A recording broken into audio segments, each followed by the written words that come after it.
Apparently, during that time, 55 million people die, and particularly in some provinces, you're seeing around 20% of the population dying. 20%. So Mao Zedong, out of all the dictators, He's has right up killed there. the most by like a massive because that famine amount. was Because so of the famine, brutal. yeah, and like That's the different. that is unbelievable, isn't it? And the famine was a result of the Great Leap Forward, and this is basically where Mao Zedong was like, you know what, we're pretty backwards. Let's like industrialize and modernize and get rid of all these silly farms and agriculture and stuff like that, and make everyone start making like iron and steel and shit like that.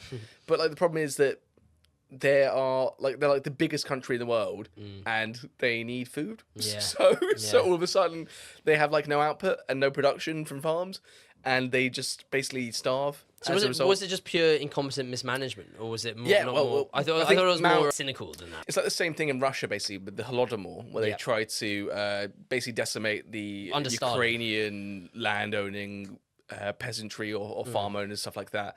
And yeah, they basically ended up murdering like 2 to 5 million people in Ukraine, and it's sort of the same sort of thing. It's because Stalin tried to take their land. He went to collectivization rather than their traditional practices of agriculture, and this just completely fucked up. And that's kind of what Mao tries to do. He's like, yeah, we'll reform land, we'll do like new agricultural practices, and make sure everyone's doing it, because it's a communist state and everyone's got to be doing exactly the same thing. Yeah. And it's got to have these tactics, otherwise, you know, they could have a leg up, and that's not right. That's it. They're a class enemy. So yeah, no food for a long time. I think a couple year period, and apparently during that time, 55 million people die, and particularly in some provinces, you're seeing around 20% of the population dying. 20%. So for example, if that happened in London, 1 in 5 people dying, that would be 2 million people dead. Those are like Black Death numbers. Yeah, it's it's insane. like those are the kind of demographic numbers that completely change a population.